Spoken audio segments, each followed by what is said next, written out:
Do you have that balance between intuition and logic? Or are you doing all your decision making based on the logic?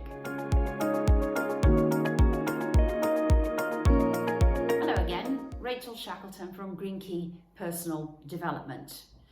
You may or may not have heard the previous two short videos that I did on lessons from the equine world, especially lessons from my beautiful horse, Misha. Today's lesson is about following your intuition. As managers and leaders, we always have this conflict between the logic, the rationale, the facts, the figures, and what our gut is telling us. Well, how did Misha manage this process? I met Misha back in 2000. He was the third horse in a very large barn that had gated enclosures for all the horses. There were probably 40 horses there.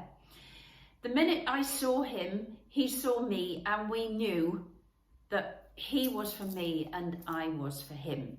Of course, the owners tried everything that they could to convince me that he wasn't the horse for me, and brought several other horses out to show me. Ultimately, Misha came out, and Misha did exactly what Misha would do, and that's roll on the mud heap. It wasn't about rolling on the mud heap. It wasn't about vet's inspections to make sure that his blood was correct and that he didn't have any particular disease that would be undesirable and develop later. It was none of this. It was about knowing. Misha saw me and he knew. How could he know? How could he know that what his life out of the herd would be like? How could he know that? He did know.